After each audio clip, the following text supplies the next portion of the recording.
Facial recognition. We've all heard about this term, right? This is a part of artificial intelligence technology that can see your face and identify your features, your eyes, your ears, your nose. We use facial recognition in a technology to digitize the KYC process, also called Know Your Customers. We perform the three-phase verification. First of all, our application will verify the customer's face against a photo ID in real time. Then it extracts the personal information and then perform a thorough background check. And you might wonder, well, that sounds great. What does help you, right? Well, imagine the last time you went to the bank or you go to renew your driver's license. You have to get in line. And this manual KYC process might take you 30 minutes, 2 hours or more. Such a waste of time, right? Well, now you can perform the verification at your comfort from anywhere in the world. And within seconds, your identification is verified and you can go on to perform your business. So by turning KYC to eKYC, we're trying to save your time. Since we introduced this technology this year, we're on target to generate over $1 million in revenues in 2019. Real revenues, real customers. And with the projects that are under negotiation, we're projecting up to $6 million next year. Within the eKYC market, we're projecting $143 million in Vietnam's market, and we're going to tackle other countries in Southeast Asia, and eventually the US as well as Europe. Now, eKYC is just our first product. We're actually planning to support a variety of other applications that is based on computer vision, such as retail photo processing, customer traffic analysis, traffic violation fines, just to name a few. Our expert has already been working on this project, and we are partnering with our clients to pilot this and bring this to market. So the sky is the limit. And you might wonder, artificial intelligence is not a new thing. There's going to be other players in the market, right? So why would the client choose us?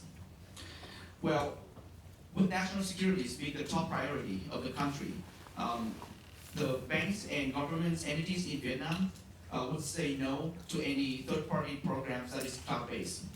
And that's where we come into place. Our technology supports a full range of API and SDK, which means we can embed our technology deeply into the client's information system, leveraging any infrastructure or security features, so giving the clients the full control of their system and ultimately the peace of mind. In addition, we have a really advanced algorithm backed by a team of experts. Just for example, if you use Google to scan a Vietnamese photo ID, it will come out like this. So you can imagine it's not very usable. On the other hand, our technology can easily identify exactly what is necessary, what is relevant. And in addition to that, with regard to facial recognition, our technology is a lot more efficient for Asian faces. So we can reach up to 95 to 99% accuracy, as opposed to Google, only at 7 to 80%. And guess what? The population in Asia is about twice as much as in Western world. So we have a much bigger market, and we're better at what we do. Okay. And with this technology, we choose licensing B2B as our business model. Our customers are the biggest players in their own industry. Just to name a few, Mobifone is one of the largest telecom companies in Vietnam. We also have clients from banking industry, securities, airlines, and also the Ministry of Public Security of Vietnam is also working with us on a nationwide scale project. Okay. Please take a moment to say hi to our team. Our CEO has more than 10 years of experience developing major AI projects around the world. Our CTO is a professor in IT and software engineering. He's published over 60 articles about artificial intelligence, and they're leading a team of 5 professors and doctors specialized in AI. So with this expertise, I strongly believe that our team can continue to develop our products and conquer the artificial intelligence in Vietnam. Okay. So to wrap up, we are VVN and we provide the artificial intelligence computer vision platform. We have real revenues, real customers. We are even better than Google's in Asia. And our customer actually prefers the local technologies like us. So I hope you will continue to support us and I appreciate your help. Thank you.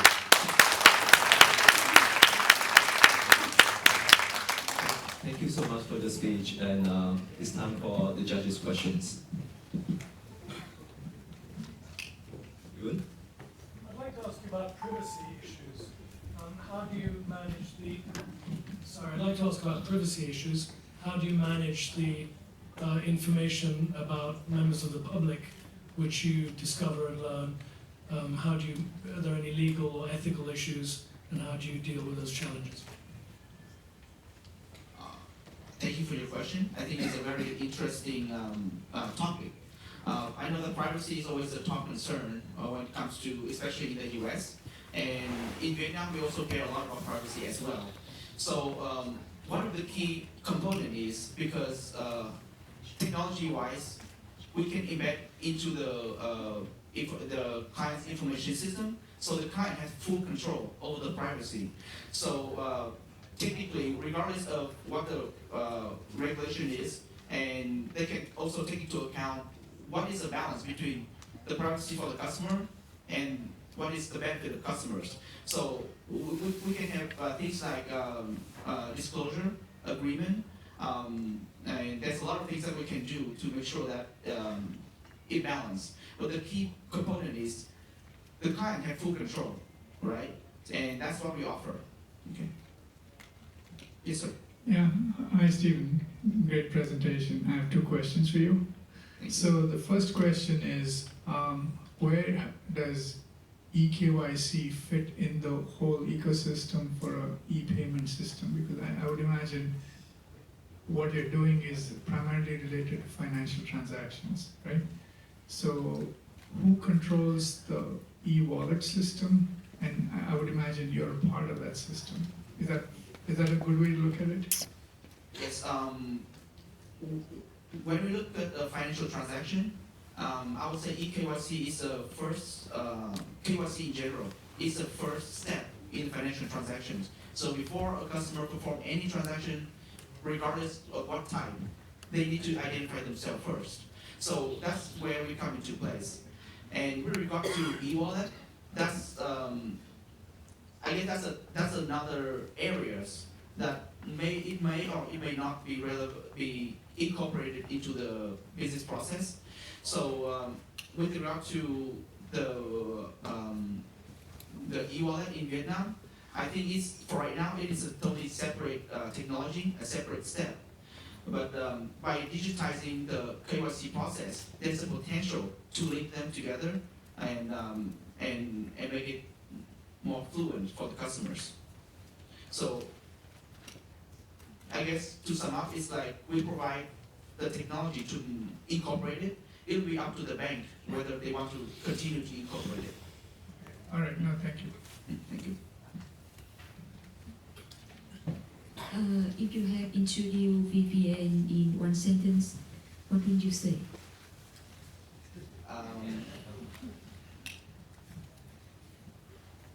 VVN's mission is to bring artificial intelligence technology into Vietnam to make Vietnam one of the biggest players in the technology world. Thank you.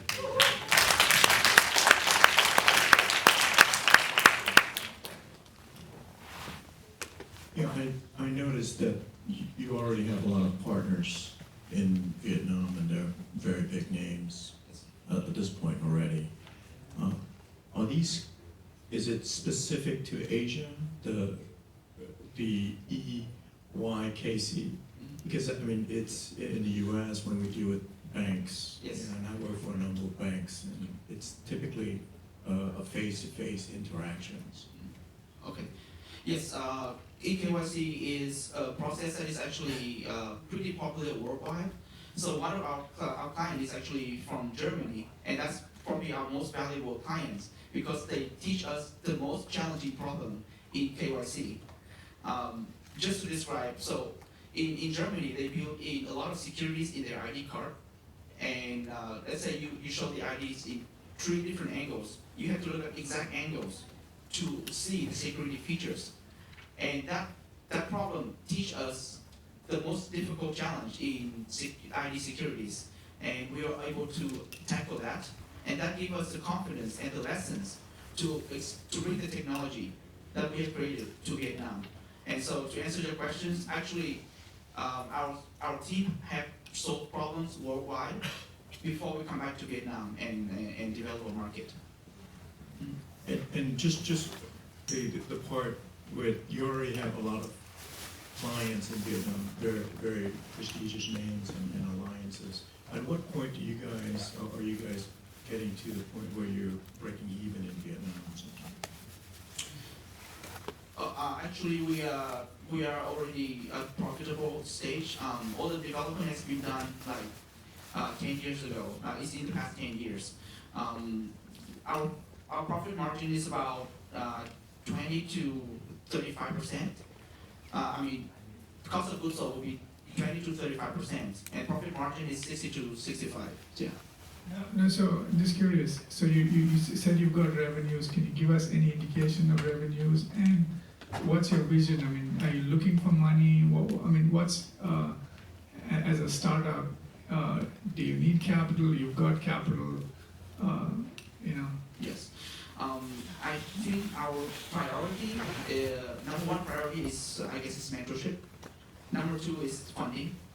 Mentorship because we are a team of technical guys, and we understand that as technical people. Yeah, you have no financial people on your team, right? So you're. Well, I am a financial person, so actually, I'm a financial person in the team. I'm a CPA and a CIA. So I try to help a little bit, right? But with regard to investment, that's another issue because it's not just the money, but what we do with the money. So we understand that technology is our core advantage, and we need to be able to build a bigger team, hire more technical people to develop this technology. So that's where the funding comes in. There's value if you're close to a financial transaction. So having people from a financial institution who have that experience, I think that'd be very helpful for you. Mm-hmm. I'm not sure. I'm sorry. Can you say that? If you have people who know how financial transactions are handled, and because the requirements of banks are very important. Mm-hmm. At the end of the day, the money has to flow through banks. Yes, we do, and in the list of our clients in negotiation, we're actually working with 2 of the largest banks in Vietnam who have the deep expertise in their field and about regulations.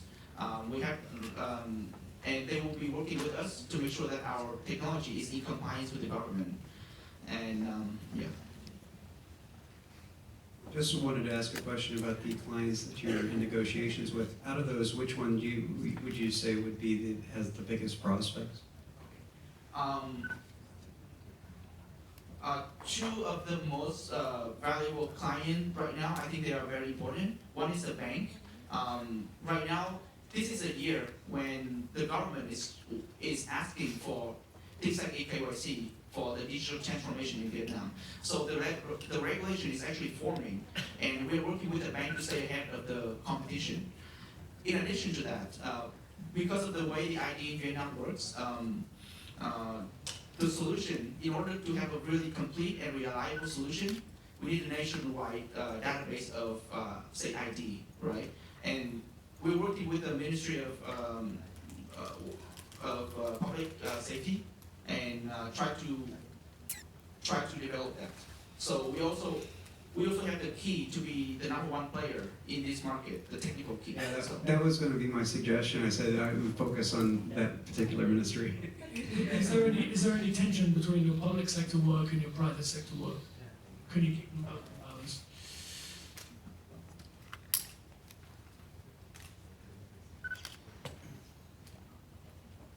I'm not sure I And understand. just, your is question. do the private sector customers mind if you work for government authorities? Do you feel there's any tension between public sector government work and commercial work? I haven't seen that as an issue yet. Actually, the fact that we're working with the government give a positive signals that it validate our expertise and also it validate our solution. So actually, our private sector clients are more excited when they know that we're working with the public sector. Okay, quick question. You had the Viettel logo on your presentation. Sorry. So what's the relationship there? Do you have a formal relationship with Viettel? On the front cover, it said it has to be a telephone. Oh, that was from the last round we do the competition. We went to the first competition. No relationship. Hmm? Oh, we do have we have a partnership with Viettel after the competition. Yes. Time's up. So when we're done with